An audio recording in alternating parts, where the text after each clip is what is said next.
Hello po. Hello.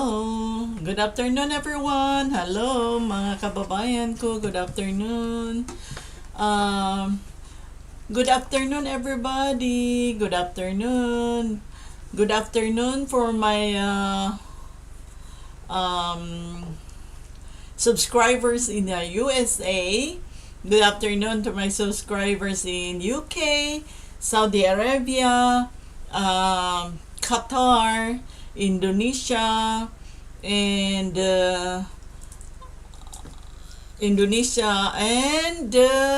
Malaysia, and Philippines, of course, South Korea. Okay? Magandang good afternoon po sa lahat. Okay? At annyeonghaseyo.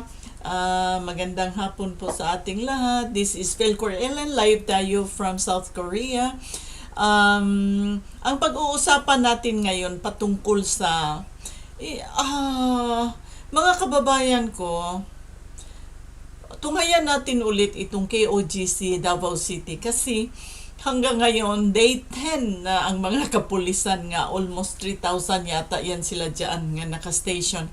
Samantalang ang baha sa Maynila, walang masyadong enforcement doon. Yun na nga ang nakita ko, kaya kailangan muna nating subaybayan sila. Day 10 na ngayon kung anong ginagawa nila doon, mga kababayan ko. Okay? So, magandang hapon sa inyong lahat. Sana'y nasa magandang kalagayan kayong lahat. At walang mga kakulian sa buhay-buhayan natin. Okay, kahit kulang tayo sa pera, basta good health lang tayo, nasa magandang kalusugan, maligaya na tayo ngayon. Malaki ng pasalamat natin sa Panginoon yan. Okay? So, ngayon, doon sa KOJC compound, mayroon pa rin nakabarikid na mga kapulisan. Akala ko ba'y tanggalin na yan sila noong mayroong writ of amparo na kinag-anuhan sa korte sa Davao City. Pero tingnan ninyo ang mga ugali ng mga walang hiyang mga adictos, benedictos ba yan ang tawag dyan. Gusto nilang pailan ng kaso ni Rimulya. Gustong mag-file ng kaso, hindi pa naman naka-file. Na filean ni Rimulya daw ng kaso ang huwes nga nagbigay ng writ of amparo, nag-issue ng protection order sa mga members ng KOJC. Kita mo guys, kita mo mga kababayan kung anong kalukuhan dyan. Sus Mariosip, itong hindi ko na talaga masikmura itong gobyernong ito ngayon, sa totoo lang. Ayaw ko na sa kanila. Panginoon, help us. Okay, so yun na nga, makakainis kasi mga kababayan ko. Sobrang inis ko dito, mga kababayan ko. Kasi yung general nila na ano ba yan, team commander ba yung tawag dyan? Ayaw makinig ng mga order sa korte. Parang wala nang kinikilalang batas. Parang wala na siya, hindi na siya nagdaan sa batas. Parang kung anong gusto nila, gusto talaga nila, yun ang mga utak na mga adictus benedictus. Hindi ninyo ikatago na pag ang isang drug addict, wala sa hulog pag magdesisyon yan. Kaya kababayan ko, I feel so sorry and I feel pity with the members of KOJC now this time. But thanks be to God that they are still celebrating their 39th anniversary of KOJC. I think 1 week daw yung celebration na yan. Nagsimula daw yan sila kahapon ba yan? Or linggo ba yan? So, sana naman, linggo na hapon yata. Sana naman palagi lang silang ituloy-tuloy lang nila ang ugali nila na friendly, peaceful sila. But vigilant sila sa mga taong nandyan. Kaya baka mga agriculturist yung mga nakatayo dyan. mahilig magtanim ng kahit ano-ano. Okay? So, alam na ninyo kung anong ibig kong sabihin. Okay? So, pakinggan natin si... we will have to listen to attorney, yung legal counsel ni sa KOJC na si Attorney Torion. Okay? So, pakinggan natin si Attorney Torion kung anong mga information na ibigay niya sa atin ngayon. Okay? So, dito na tayo, mga kababayan ko. Section 11, no? Yung sigurong ginagamit niya, yung Wait, Just please. celebrating our 39th anniversary. Okay, General 39th Nicolas anniversary. Torre, no? Naglagay ng LRAD at saka nag-announce that he will break into the Emerald Gate. So, I used a megaphone, no? I Mga told kababayan ko, sinisira nila. Ito ang mga kapulisan natin. Oh my God, bakit sirain ang gate na yan na pwede naman silang papasok sa ibang gate? Bakit pa naman sinisira nila? Yun na nga yan, Sus Mario. So, tingnan natin. and that there was no need to break into the property because as early as August 24, they were already inside the property. How can you break into the property when you are already there, no? So I told him, sir, you have access to gate 18, so there is no need really for you to break into the Emerald Gate because you are controlling the entire property of KOJC and you have access into gate 18, no, by using gate 18. Pero ayaw maniwala. Ang duda ko talaga nun, may ipupuslit ito ba at dadakpin tayo, no? So I already instructed my associate, sila Attorney Adrian Pajaro, no? At yung ibang abogado, relax lang kayo kay gagawin itong excuse na dakpin tayo, no? So relax lang. Tayo na ngayon ang exercise ng maximum tolerance, di ba? Yan yung mga Kayo usual lines ng mga pulis. maximum tolerance. So, nung nangyari yun, sinira talaga niya ang gate at pumasok at nangharas yung mga tao niya at may isa tayong member na dinakip, no? Nakatayo lang, no? Na sampal ata at merong mga gasgas yung mukha at dinakip yung aking associate na mabait na bata yan. Kaya nga kinuha ko yung associate sa aking law firm kasi mabait. Pero matalino yan, no? Si Attorney Adrian Pajaro, muntik nang dinakip. Lumapit din si Attorney Reginald Santiago. Buti na lang hindi siya dinakip. Abogado yan. JMC product yan. No? Hindi natatakot ng pulis yan maski abusado. No? Sige lang, may time of reckoning yung mga pulis na yan. Tingnan natin. Ha? Talaga lang. Anyway, less than 5 minutes, may pinuslit na mga supot, mga boxes, Oo, no? mga malalaki, Which really proves our point na ipupuslit ito. Ewan ko ano yan, mga equipment.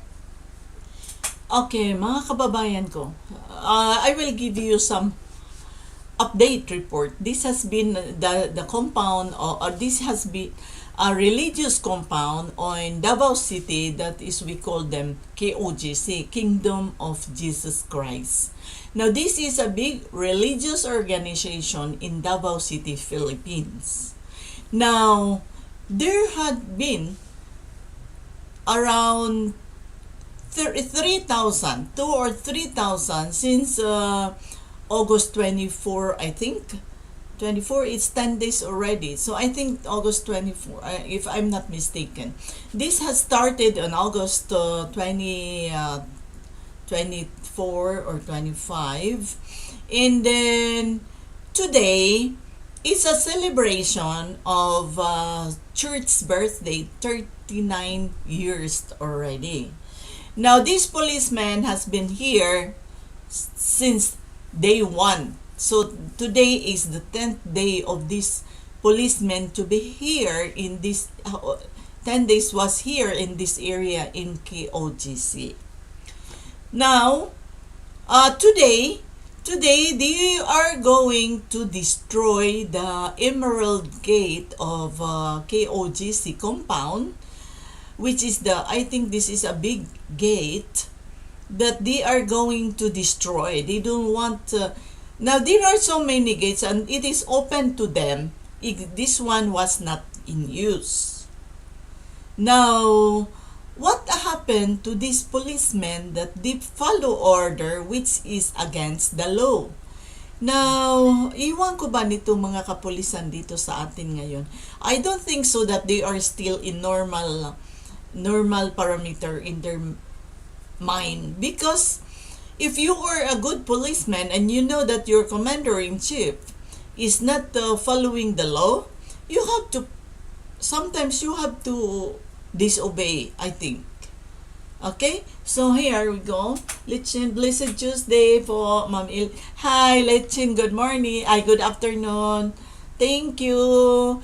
Have a nice day too. God bless. Okay. Thank you. Like is done. Thank you po. Okay. So let's continue po.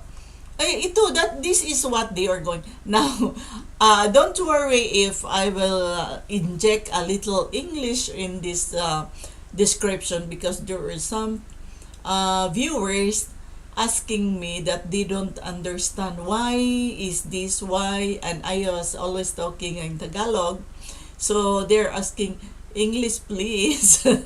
So I will have to inject English even though my English is not okay. We can just understand it, whatever. Okay, let's just understand my simple English. Okay, so this was been the 10 days already in KOJC, this policeman, and then today today they destroyed the Emerald Gate in KOJC, and then after less than 5 minutes, according to the council lawyer of the KOJC,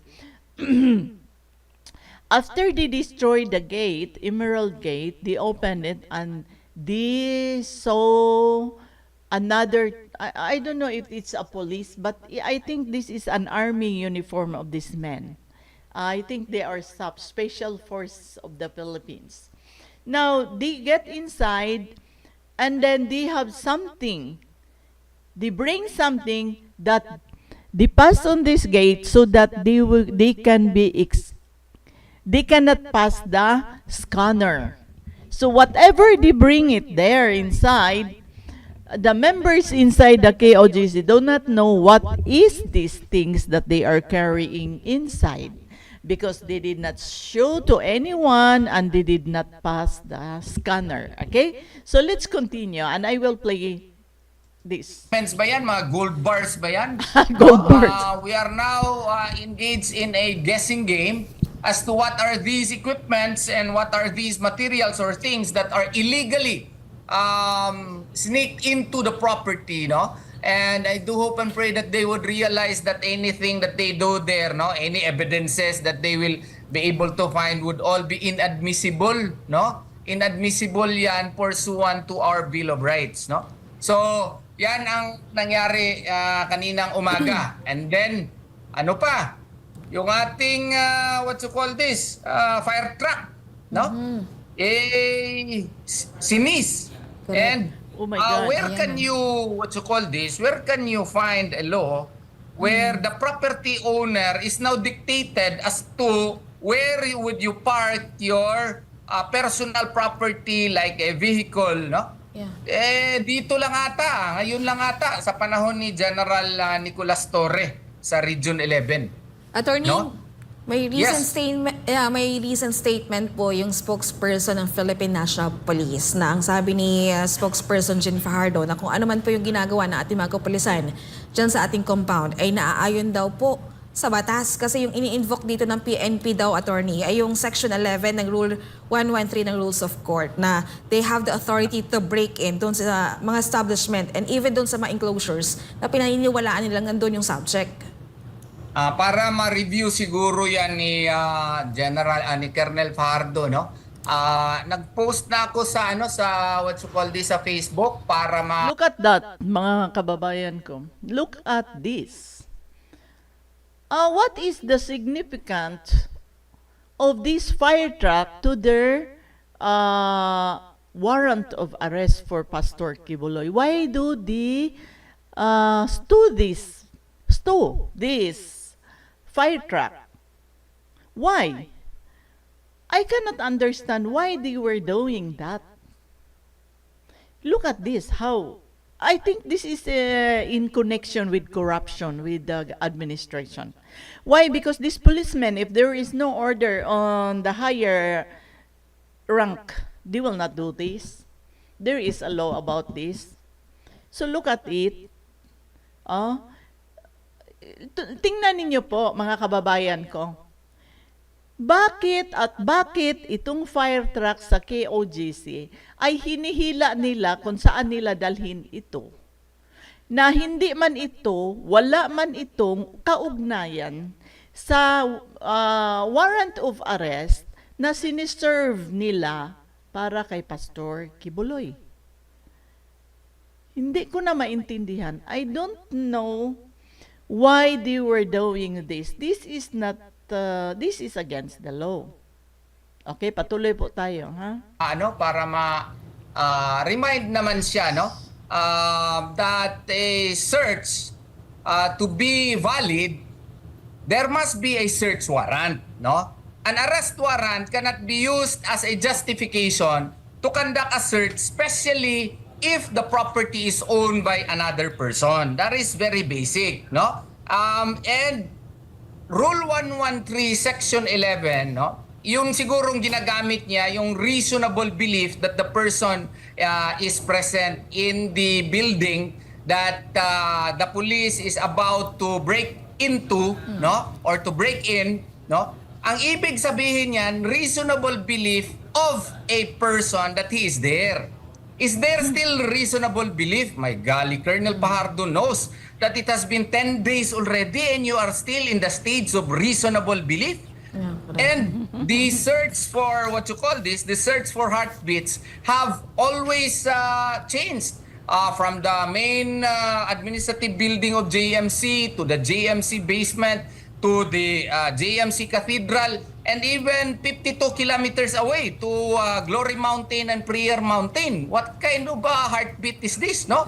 It can navigate, no, without us seeing it, no? Parang ano na ito, glorification na nga kung if we will use the words of Pastor before, baka yan na yung sinasabi niya.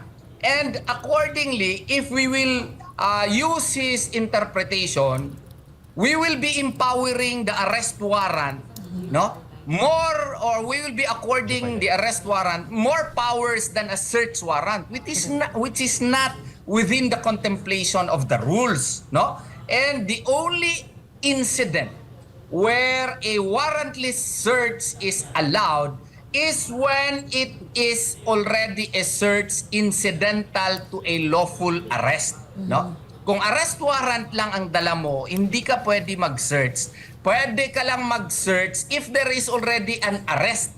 It is called search incidental to a lawful arrest. Now, has there been an arrest? There is no arrest after 10 days. So therefore, what will happen to the search? The search is illegal. Why? Because the search can never precede an arrest. Alam niya yan, no? Ewan ko kung alam, kailangan siguro natin siya i-remind. Nandyan po yan sa mga kaso po na binabasa po natin, People versus Nuevas, where the Supreme Court clearly said that in a search incidental to a lawful arrest, the law requires that there must first be a lawful arrest before a search can be made. The process cannot be reversed. So, hindi ka pwede na mag-search dyan kung ang armas mo lang ay arrest warrant. Correct. Dapat may arrest na bago ka makakandak ng search. At saka nga, yung search na allowed in a search incidental to a lawful arrest must be reasonable. It is only within the vicinity of the arrest. And what is the reason for that? The reason for that is self-preservation, in order to look for possible armaments that may have been brought by the accused, so that the same cannot be used as an instrument. And then this one, the search incident that they had that they are doing now, they are searching in every areas of KOJC. According to Bongbong Marcos, the policemen there are no arms and no tear gas. Oh, look at these people here. They are bringing their long firearms with them and in a battle gear and everything that is in their pocket for war. So look at this. Of crime as Look at against these the police officer who conducted the arrest. So yun po, so alam man yan siguro ni Colonel Fajardo. Siguro napipilitan lang siya maghanap ng mga creative defenses kasi trabaho niya yun. But I think she knows that what the police is doing right now are utterly illegal. Attorney, maliban dito sa illegal search, parang malala na rin po kasi itong ginagawa ng kapulisan doon sa ating JMC basement. Parang lumalaki yung butas doon, hukay, doon sa daily activity nila. Oo, meron din kasi tayong marami. Bulanon kasi ako, friendly ako, marami po ako mga kaibigan. Maski dyan sa mga pulis, dyan nga sa Operation Teknon, marami akong kakilala dyan. Meron pa akong mga natulungan noon sa mga kaso nila. Hindi ko na lang ipaalam kung sino. May mga nagbibigay sa atin ng mga information. Magtataka sila, bakit marami masyadong information si Atty. Torion? Marami akong mga kaibigan, maski sa mga pulis. Marami dyan sa mga pulis, ayaw na ayaw yan si General Torre, no? Kasi nga, medyo sumusobra na talaga, no? So, ang information na lumalabas sa akin, A1, no? Sige, eto naman. I-challenge ko si PNP General Marbil. Bigyan ninyo kami ng access dyan sa JMC basement, no? Para malaman namin kung totoo ba yung mga pictures na na-post ko. Kasi kung totoo yan, hindi mo yan ma-justify just because you have an arrest warrant. Ano na bang ginagawa ninyo dyan? Treasure hunting? Alam na, sinabihan na kayo ng engineer dyan na walang tunnel dyan. Kayo ang gumagawa ng tunnel. Illegal po yung ginagawa ninyo. Sige nga, papuntahin nyo nga kami dyan bukas. Sama tayo ng mga media. Look at them, all of you there who are watching in this video. Look what are the policemen doing here. I think they're going to make a tunnel or they are having a treasure hunting or I don't understand. I don't understand that if Pastor Kibuloy will live on this place as 72-year-old, I think 72 years old man. Oh my God. Okay, so let's see. Tama tayo ng mga pulis. Kung hindi totoo yung nagawa kayo ng tunnel. Kaya para kung hindi totoo, ay nako, mag-clap kami talaga, no? Kasi kung totoo ito, no? Maski na siguro magkano na yung mga savings ninyo at saka kung meron mang yung mga rumor diyan, no? We will not really take that sitting down, no? Why? Because that is a violation of the rights of our client and we will be filing multi-billion damages against you because JMC is one of the best schools in Davao City. It is one of the most presentable, no? Yung ating building maganda. Tapos sisirain mo lang in the guise of implementation of an arrest warrant. Di po pwede yan. Lumilipad na ata ang batas, General Marbil. Kung po pwede, ihinto na niyo yan. Wag na yan ituloy pa kasi wala talagang tunnel dyan. Nagtre-treasure hunting siguro kayo dyan. Akala nyo may gold bar si Pastor dyan. No? At kung may gold bars dyan, na-explain ko na hindi papunta sa inyo yan. No? Kung may hidden treasure po yan. No? Yes, of Attorney, course. kung mako-confirm yung illegal drilling activity nila, anong mga pwedeng ikaso dito sa mga superiors and commanders dyan ng mga kapulisan? Nako, sigurado ako matatanggal yan, no? Grave misconduct, conduct unbecoming of a public officer, conduct prejudicial to the best interest of the service, malicious mischief, no? Etc. etc. Marami po kasi nag-conduct siya violation of PD 1096. Wala naman siyang permit, no? Galing sa city building official, no? And that is required under the law because that constitutes an alteration. You know, the structural integrity of the building, I was told, no? would really be compromised as a result of what they're doing. And what if it will really collapse? Correct. Maski tagpiin yung lahat ng mga retirement pay ng mga police officers na involved yan. Yung mga kaibigan natin dyan. Sabihan nyo, sir, mukhang delikado na tayo dito. Sir, ano bang yung ginagawa ninyo, sir? Baka hindi rin kayo nashiran dyan. Merong mga dyan. Kawawa naman kayo. So, ang ibig kong sabihan niyo rin yung general niyo dyan. Masyado na itong illegal, itong order na pinapagawa sa inyo. No? Kunyari, nagkasakit na siguro kayo, nag-LBM na kayo para hindi kayo maging present dyan. At least may depensa kayo. Ngayon, wala kaming magagawa. Mapipilitan kaming ma-include po doon sa mga kasong ipa-file namin sa inyo. Alam nga naman, magsabi kayo, sorry ha, sorry. Sige, okay. Ako, hindi madadaan sa nawala sorry ang yan. accountability. Yes, attorney, kumbaga the damage has been done po. Eto attorney, ibalik ko lang po regarding doon po sa issue lang po doon sa scanner. Dugtungan ko lang po yung sinabi din ni ka-partner Margo nga naglabas din ng statement. Ang spokesperson ng PNP si Colonel Jean Fajardo, and naglabas din po ng statement si PRO 11 Police Major Catherine De La Rey. Kasi despite po doon, kasi alam po natin attorney na nagkaroon po kayo ng pag-uusap ni Colonel Marantan na lahat ng gamit na ipinapasok nila dapat pong idaan sa scanner. So ito po yung sinabi ni De La Rey, attorney, may scanner o wala. Wala kaming ipapasok na mga gamit to plant and evidence. Kung may ipapasok man kami na mga gamit, it will be an aid doon sa ginagawa namin na pag-search kay Pastor Apollo. Hindi lahat ng mga tactical and operations or strategies namin ay pwedeng ihayag sa publiko or ihayag sa members ng KOJC. Kasi at risk din yung operation.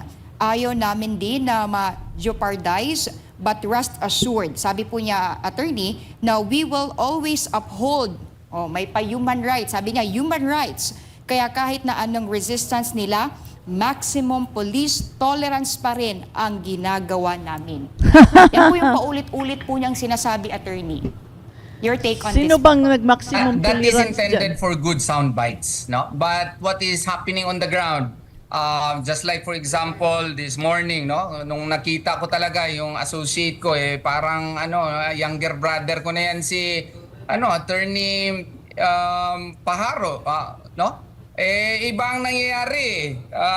Pilit tayong ginagalit yung intelligence reports na nakarating sa akin na attorney. After ng KOJC anniversary, pagagalitin ka niyan. Mga abogado mo, pagagalitin yan, kay dakpin kayo lahat. Ang purpose niyan, ubusin kayo dyan pagdakip para unbridled na yung search na gagawin nila. So may nagsabi sa atin yan, no? Tama nga, no?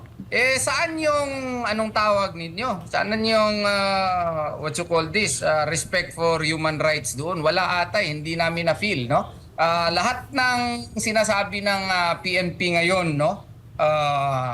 Wala talaga, for good sound bites lang, no? For good sound bites, just for them to look good in the eyes of the public. But what is actually happening now is that the opposite is true. There is gross violation of human rights, no?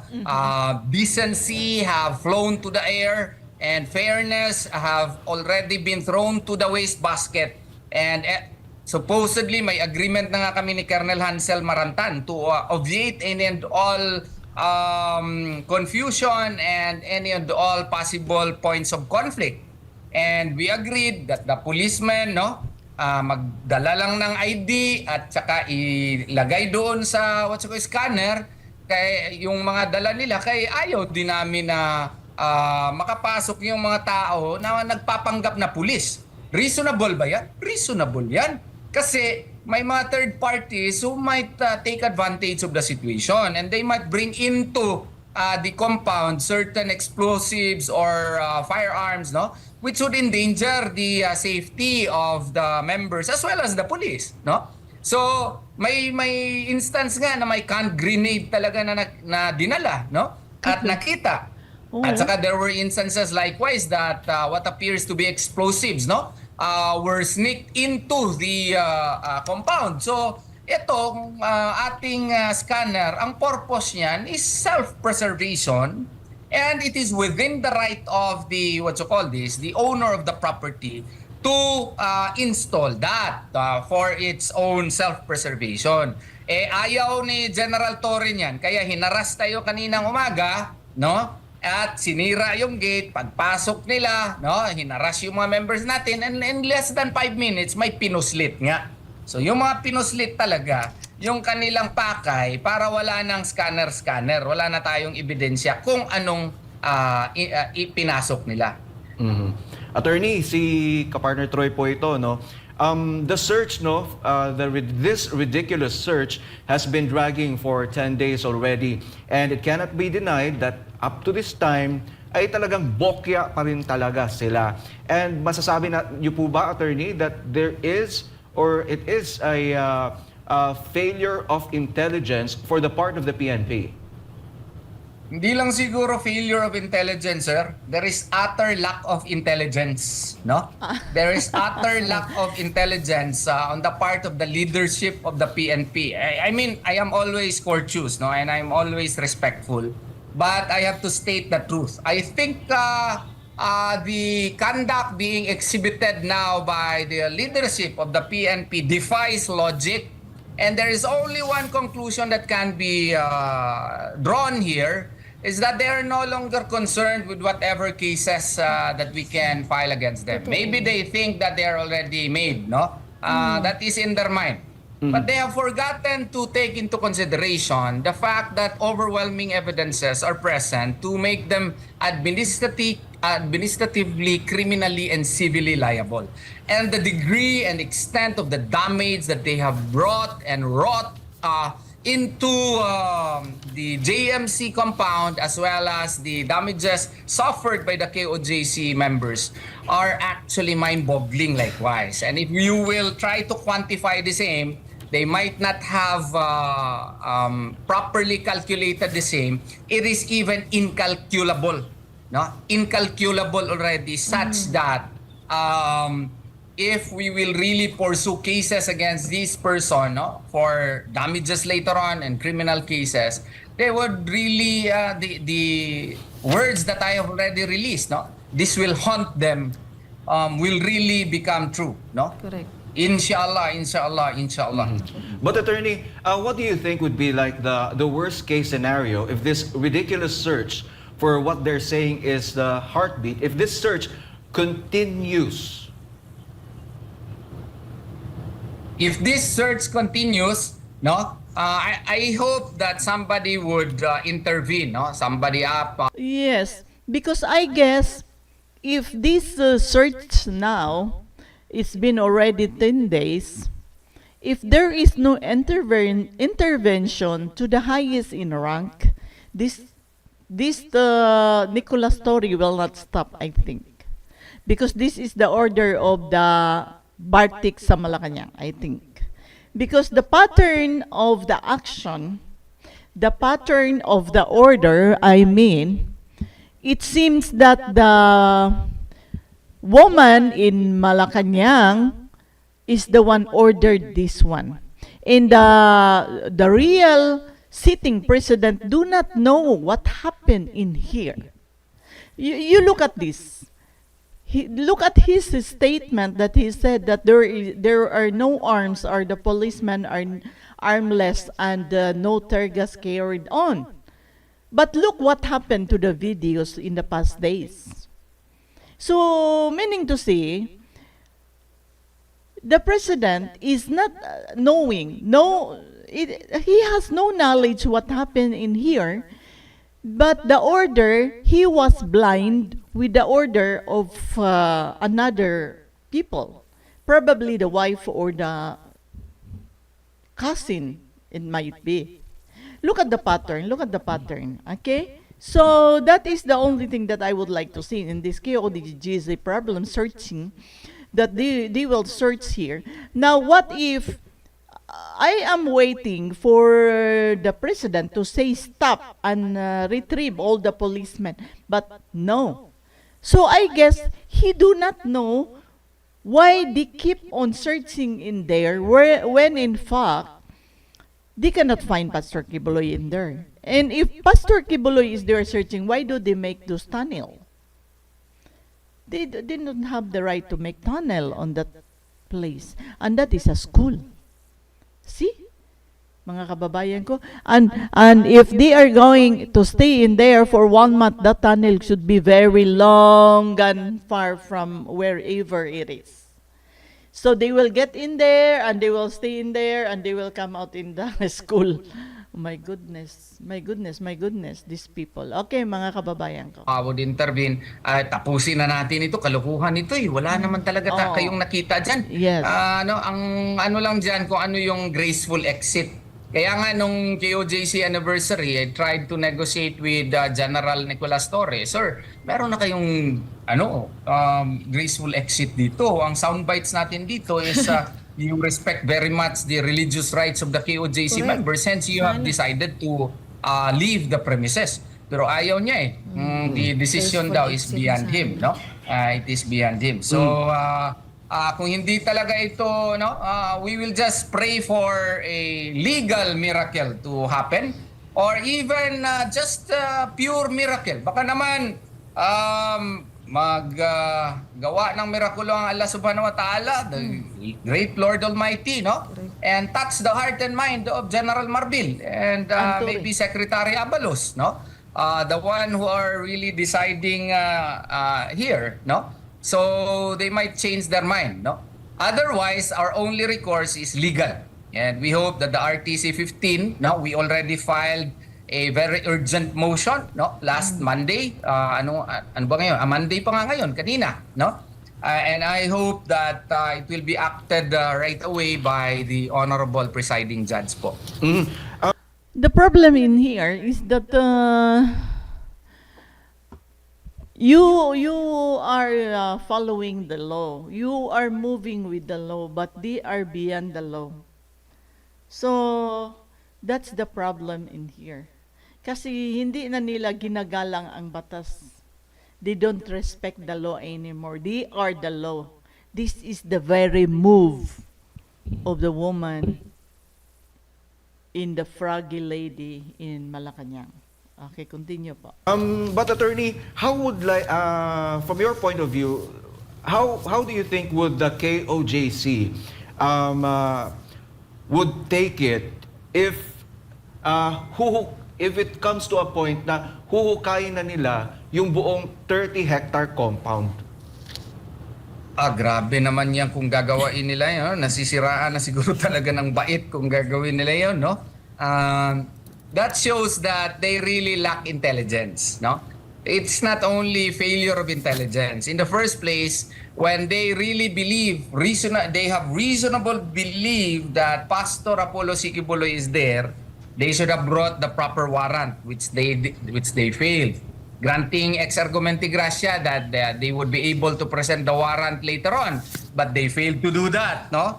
Even until now, that's again another goof, no? Or mistake.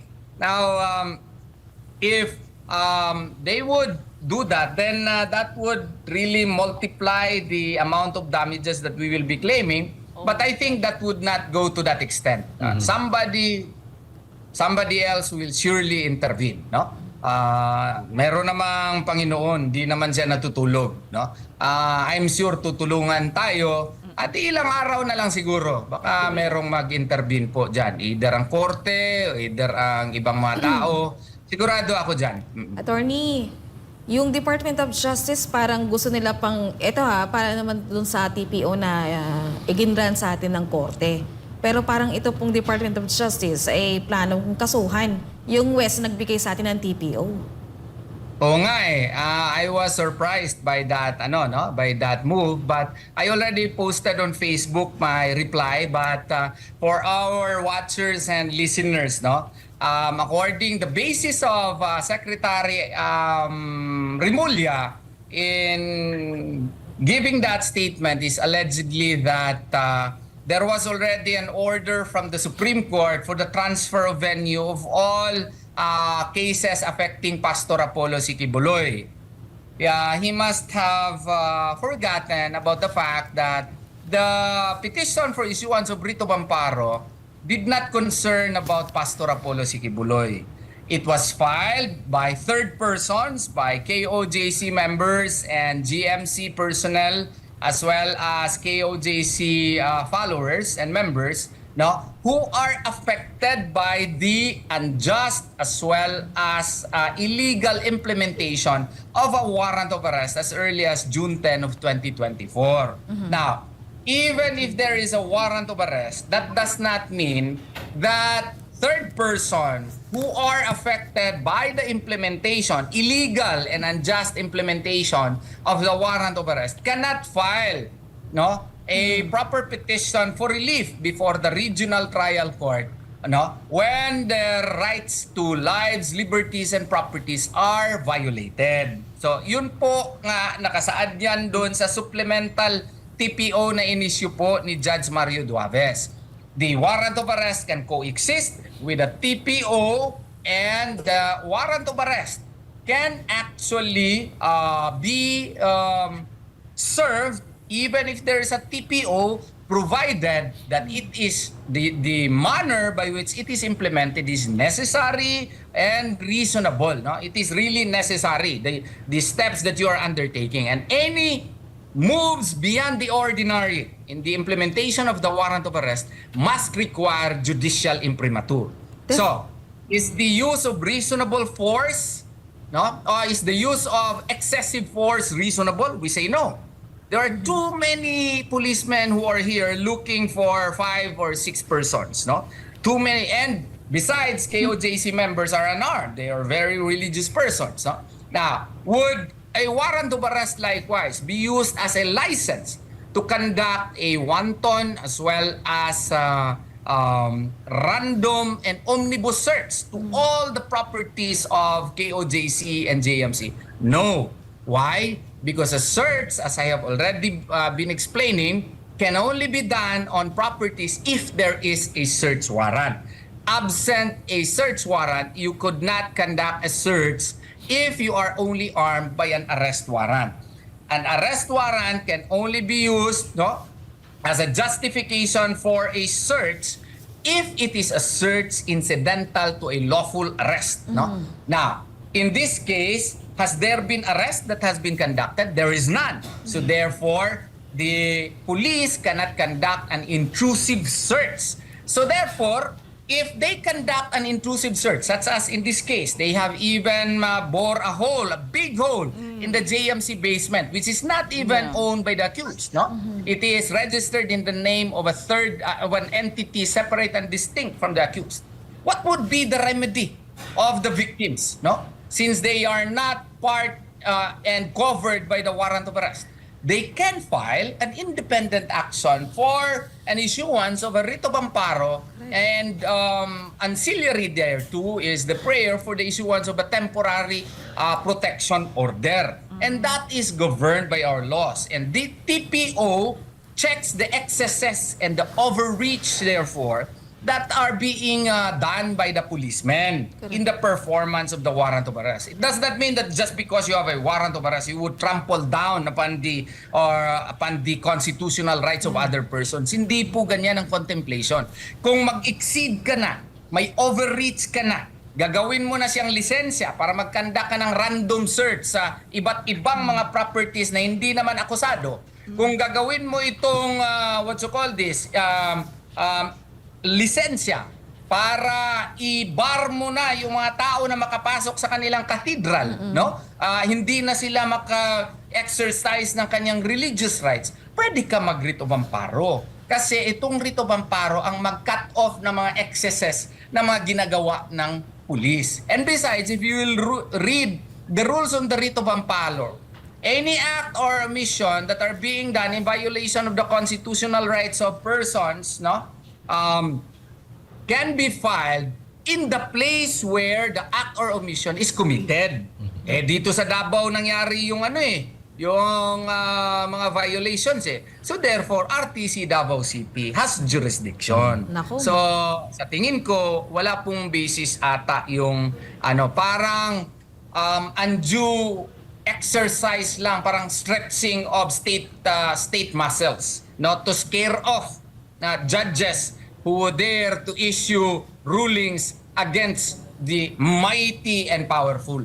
May somehow ba, may chilling effect nga ba talaga yan, attorney? Itong pangingialam. Of course, because it sends a message to the judge, don't mess with us. If you will issue orders that are against our interest, we will file cases against you.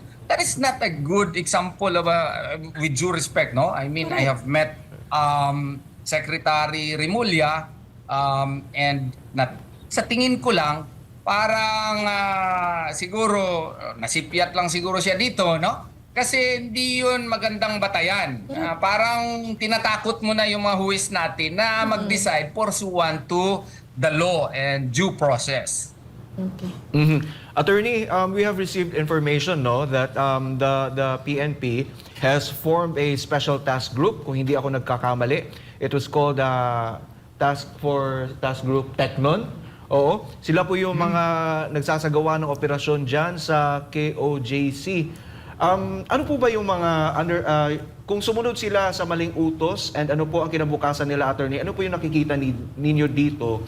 Magiging alanganin ba ang kanilang mga retirement or what? Oo, sa tingin ko po kasi pasensya na dun sa mga kaibigan natin na mga miyembro dyan, no? May mga close talaga ako dyan, no? You are part of Oplan Teknon, no? And in the light of the gravity of the violations that have been committed against my clients, no, against KOJC members and the JMC faculty, students, and the owners of JMC, we would certainly be filing. And as a matter of fact, we have filed some already, no? As against these officers, no? Pasensyahan na po, pasensyahan. Anyway, kung di ka talaga nakialam, mag-hire ka lang ng magaling na abogado at makadepensa naman kayo, no? Pero alam mo, itong mga pulis kasi, pag ma-filean ka ng kaso sa ombudsman, hindi ka claim ng iyong retirement benefits, no?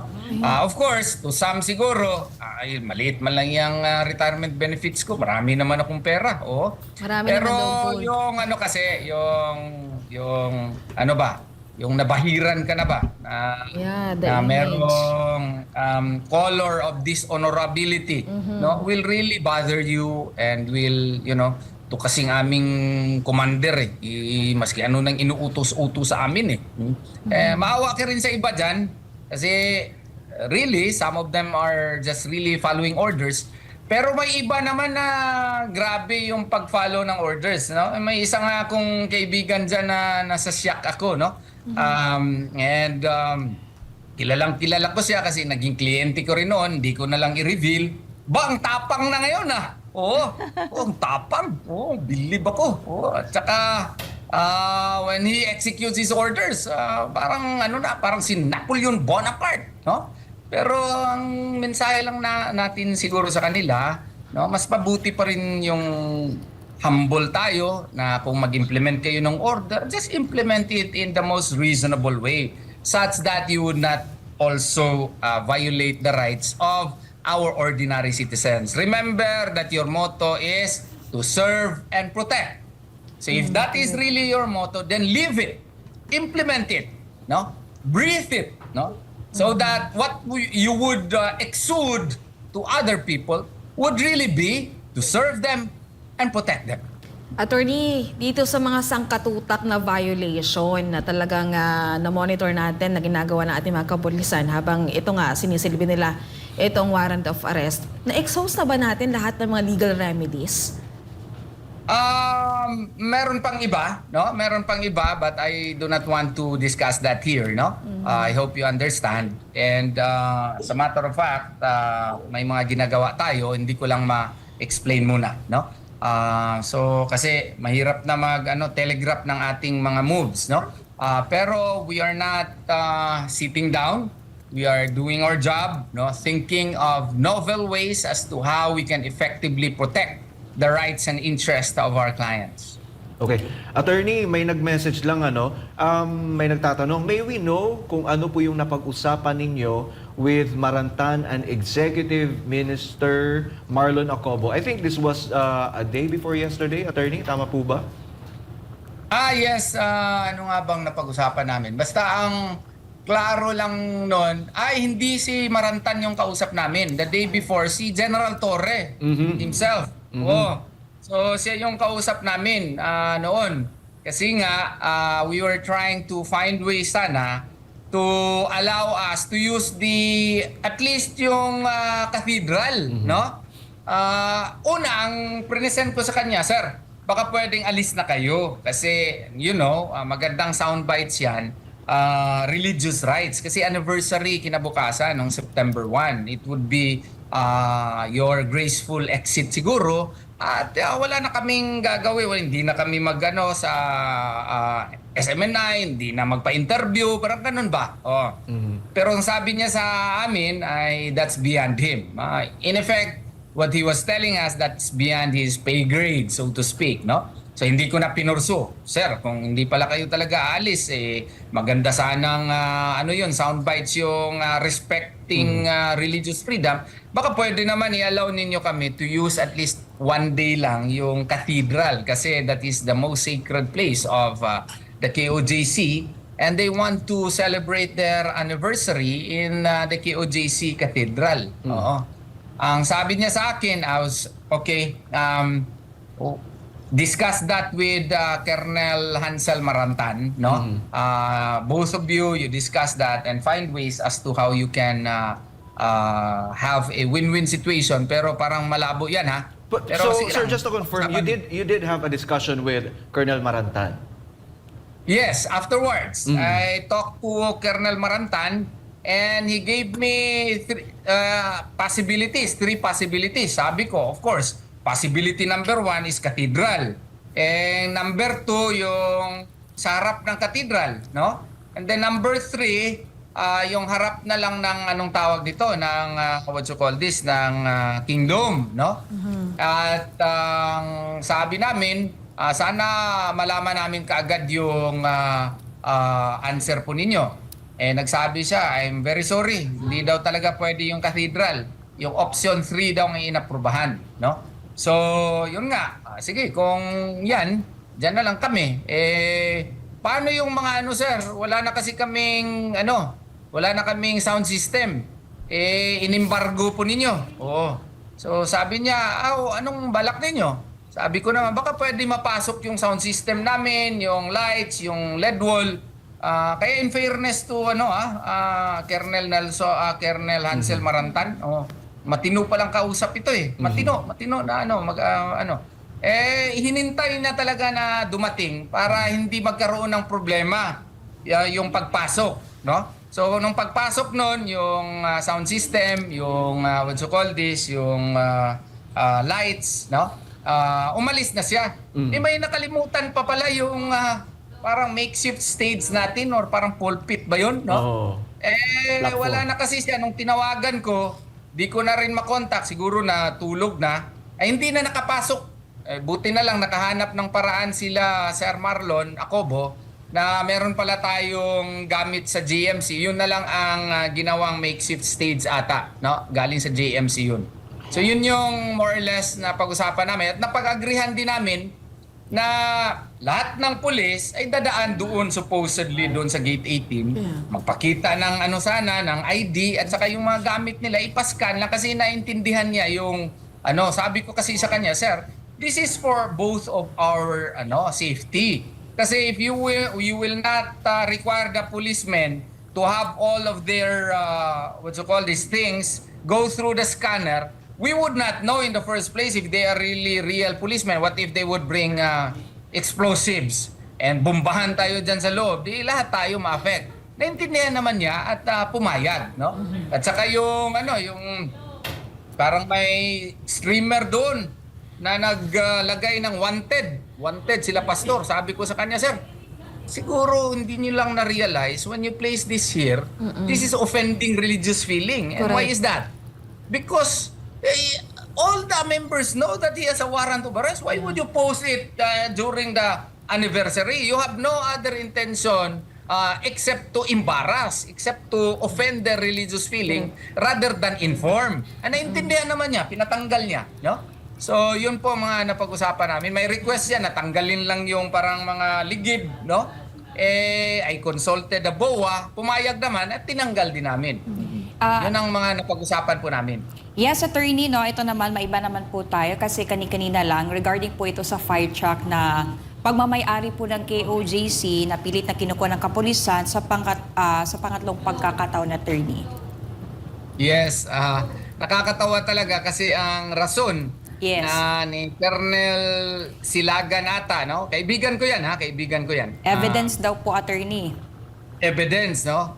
Nakalimutan siguro ng ating mga pulisya na kung ebidensya yan, nangyari yung alleged rally, which was not even the rally, was a prayer rally, ha? There was nothing illegal about it. May mga footages tayo na yun ang mga pulis ang nag-transon sa kanila at dinakip sila. Okay?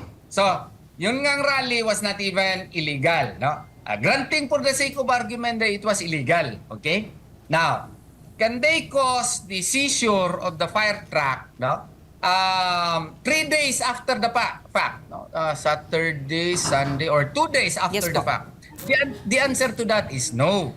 Because what the theory of the policeman there, if he did not realize it, is that it was an in flagrante delicto offense. And if it is in flagrante delicto offense, then you can seize the instruments of the crime. But the first requirement there is that the crime must have been committed, no, or has just been committed. Yan. So if the crime has just been committed and the police officer has personal knowledge of facts indicating that the person to be arrested or the things to be seized, no, are actually the persons who committed such crime. How can there be crime has just been committed when it happened already 2 days ago or 3 days ago? So the element of freshness of the commission of the crime is no longer there. So if the first requisite is absent, then you do not have any legal basis to seize the instrument of the crime because the freshness requirement of the commission of the crime is absent. Correct. Pero hindi nila maintindihan Kung maski paano pag-explain ng ating mga abogado, hindi nila maintindihan. Ginagamit nila ang kanilang power, kanilang force kasi sila may mga Yun na nga, attorney. They don't like, even though if they understand, they don't like to understand because they want to use their power. That is the abuse of power already, attorney. That's why this is your fire truck, and it is not lawful to take that one. See, ganito nakabalahura ang mga kapulisan ngayon. Puwera lang sa matino. Ito na ba ang kanilang, iwan ko ba kung, how do you call this one now, attorney?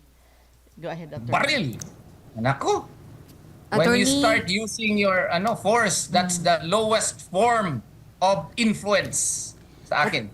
Attorney, kiniklaim po, balik po tayo doon sa spokesperson ng Philippine National Police, si Fajardo. Kiniklaim niya na kaya daw po hanggang ngayon ay nasa 50% pa rin sila doon sa search nila sa loob ng compound para sa kanilang mga subjects. Is that because sa resistance daw po ng mga KOJC members? Totoo ba yan, attorney? That's bullshit, no? Pardon the word, but I cannot find any more word than best to describe it, no? Imagine 10 days and they are still 50%. And nobody is even opposing them. How can we oppose them? They immediately brandish their firearms when we even attempt to reason with them. So that is why the only counter to that is I say that's bullshit. That's only a way of legalizing their illegal stay here in KOJC compound. No? No, I what is hope they that? will not be offended, but even they know that their reason is really not grounded on facts. It is grounded only on alibis in order for them to legalize, somehow give a legal color to their illegal stay here in KOJC compound. At saka, may update ba silang binibigay sa atin kung asa na ba yung heartbeat na yan? Kasi parang kanina, ay nagkaroon na naman sila ng paggalugad o search doon sa ibang part ng building dyan sa KOJC compound para mga quarters, female quarters, and even po yung area ni Pastor ay talagang ginalugad nila kanina. Eh di ba po heartbeat yung really hinahanap nila sa ilalim ng lupa? Oo nga eh. That is really proof, no, that this is really just a fishing expedition. Kanina nga may mga pulis pa na ayaw na umalis doon sa female quarters, doon sa may Bible school. I tried to contact Colonel Marantan na why is this? No, he referred me to General Torre. No, I don't want anymore to call as much as possible General Torre. I have my own reasons, no. I do not want to disclose. Mas mabuti kasing kausap si Colonel Marantan eh. So, I did not call General Torre. Kasi ang pakay ko lang sana, bakit naman nagsi-search ka? Ilang beses mo na sinearch yung mga quarters ng mga sa Bible School. Ayaw mo pang umalis. Mga female po yung nagtitira dun eh. So, you are staying there, no? Your welcome has already expired, yet you continue to stay there, no? I do not even know, I have not monitored kung nandun pa ba sila o umalis na.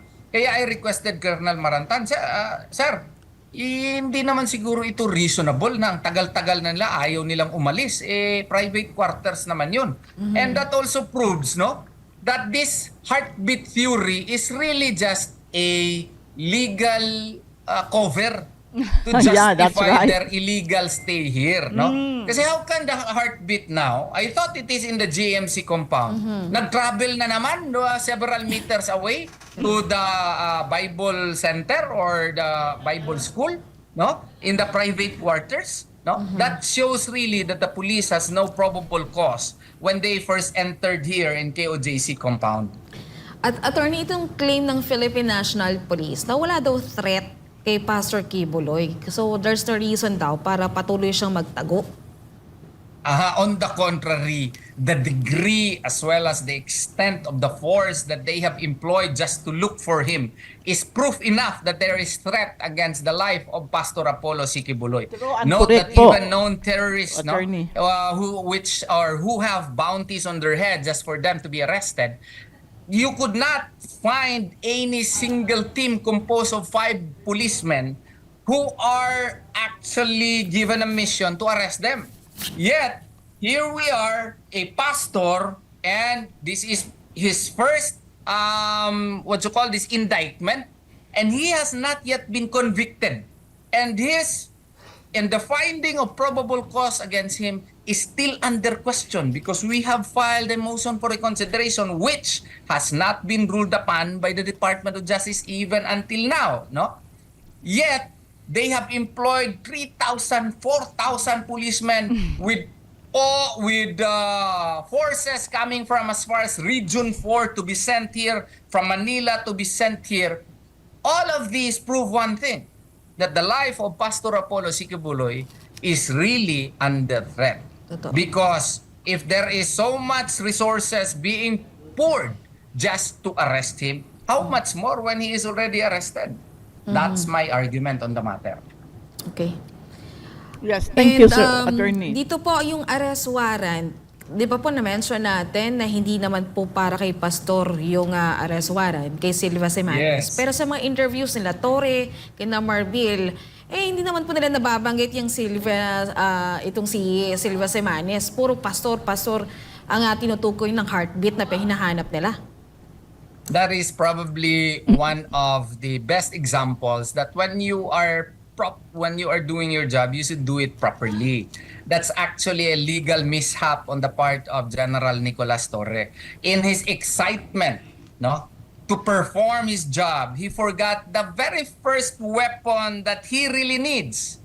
And what is that weapon? Not the .45 caliber pistol, not his powerful gun which he stacks which he places in his back, but the warrant of arrest. Without the warrant of arrest, he could not arrest Pastor Apollo C. Kibuloy, but the basic document that he should have brought with him was forgotten. So kaya nga, in all legal argumentations later, we will always cite that legal mishap committed by General Nicolas Torre, because the warrant of arrest would be the only document that would have somehow show a color of legality. No, I'm not conceding that there is legality in his entry here. I'm just saying that it might have given him some color of legality, no? But even that, he failed. Therefore, they could not use the argument that they brought with them the warrant of arrest of Pastor Apollo Sikibuloy. There is, I must concede that there is that portion of the rules of court that the warrant of arrest may be shown later, no? But even until now, on the 10th day, they never corrected that, what you Correct. call this, legal mishap. No? So kung i-correct niya nila bukas, magdala na sila ng warrant of arrest kasi nagpa-interview ako sa inyo. Bakit ko sinabi yan? Eh, madali ko na lang i-argue sa korte. That's too late, Your Honor. Correct. Too late. So much damages have already been wrought. Too much damages have already been caused. And the belated service of the warrant of arrest of Pastor Apollo Kibuloy can no longer cure all the mistakes, all the violations that they have committed as against the KOJC members and the JMC personnel. Attorney, may malaking possibility na yung susunod na Senate hearing ay gagawin dyan sa loob ng ating compound. Gaano ito magiging bentahe sa atin? Well, sana magkatotoo yan, no? Hindi ko sana gusto pag-usapan yan, pero sige na lang, no? Kasi meron talagang plan si Senator Baton yan, no? And ang advantage kasi kung dito sa ground zero, no? Is pwede talaga natin i-require na, Senator, can we go to the JMC, what you call this, basement? Because we would like to see for ourselves whether the pictures given to me are a fluke, Yeah, no, correct. or not true. No, we would want to know for ourselves if they have already engaged in treasure hunting in our own in the property owned by my client, no, and I'm sure the senator, in order to ferry out the truth, no, they would agree to do that, no. So I hope and pray that that can be done fast. Okay. Attorney, bago po namin kayo bitawan, may we have at least your last words or parting words for tonight's interview? Well, my parting words to the KOJC members first is never to lose hope, no. However dark the night is, Yes. That is, parang magtapos na tayo mga kababayan ko. Wala na tayong maraming panahon. Naglampas na tayo ng 1 oras. I would like to see that sana na may i-maintain lang ng mga KOJC members ang peaceful move, na kalmado lang sila palagi. Kasi ang isa lang na makakapanalo sa mga masamang tao is to provoke you there para makulong kayong lahat. Tapos malaya na silang mag-search diyan kung anong gagawin. Okay? So, salamat po sa mga kababayan kong nandito. Mga new subscribers, thank you very much. Yung nag-like and share, like Chen, thank you so much. And for all who are here, thank you for your watching us, and then have a blessed day, everyone, and God bless you all. Bye-bye.